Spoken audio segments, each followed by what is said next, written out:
Hi guys! Tara samahan niyo akong tikman itong nagtitrending at mas malaki pa sa mukha ko na Jumbo Siopaw dahil bukod sa masarap, sulit, recommended pa ni Senator J.V. Ejercito. Ito ang 1K Bakery na 1972 pa nagtitinda dito at dahil nga sa sobrang tagal na nila kaya sobrang kilala na sila. Kaya sa mga nagtutour sa Chinatown, Binondo, hindi pwedeng hindi madaanan to. At bukod sa bestseller nila na siopaw, marami rin silang ibang tinitinda dito. May hopya munggo, ube hopya, may hopya black munggo at grabe, sobrang dami pang ibang flavors. Ultimo nga hopya pineapple, hopya pandan, meron din sila. At ngayon nagsisisi ako na hindi ko tinry nung time na yan, pero okay lang din dahil more reason para bumalik. Pati rin itong egg pie nila na mukhang masarap, isa rin sa babalikan ko sa kanila. May mga bread din sila. May mga ibang Chinese na like ito, favorite ko tong peanut bar na to. Tsaka ito, red ampaw. Then, meron din silang sesame ampaw dito, pati peanut ampaw. At para sa siopaw naman nila, ito yung price list nila. Ito yung Jumbo Siopaw dito sa may Binondo. Nakita ko to sa isang group sa Facebook na Let's Eat Pare, na pinost ni Sir J.V. Ejercito. Kaya ito, itatry natin ngayon. 215 para sa isang ganitong kalaking Jumbo Siopaw. Nakasing laki na ng mukha ko. Mas malaki meron, pa. Mas malaki pa ba?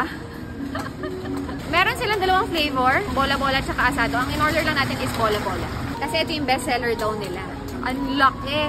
Actually, pangalawang Jumbo Siopaw na natin to. Kasi meron tayong nakaing Jumbo Siopaw sa may Mandaluyong din. So, ito naman yung sa may Binondo. So, choice nyo kung gusto niya painit. Pero kami, hindi na namin masyado pinainit para madaling kainin. Room temp naman siya eh.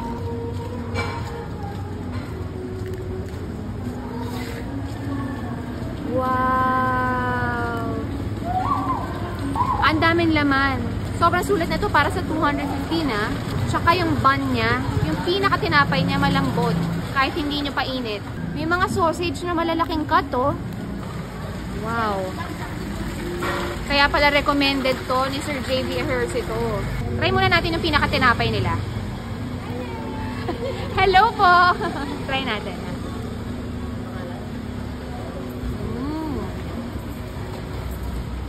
Ang fluffy ng tinapay nila, malambot. Sa sobrang lambot niya, para na siyang unan. Ayan oh. Ayan oh. Oh. Lumulubog. Try natin yung laman. Ito, salted egg.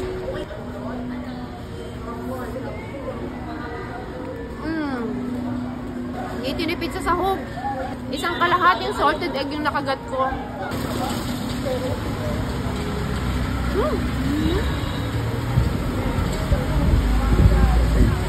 Ang laki ng sausage. Ayan, dami pa. Sulit na to ah. Tsaka Chinese na style ng siopaw. Hindi siya yung parang Filipino style na mix ng Chinese. Ito legit na yung lasa niya, pang Chinese siopaw talaga.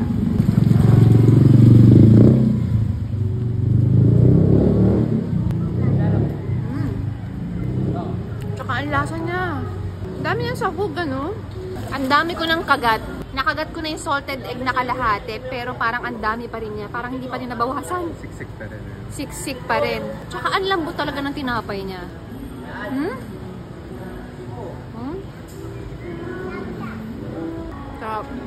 Kalambot na, ayan o. Kaya lang unan. So yun lang guys. Thank you for watching. Bye! Mwah!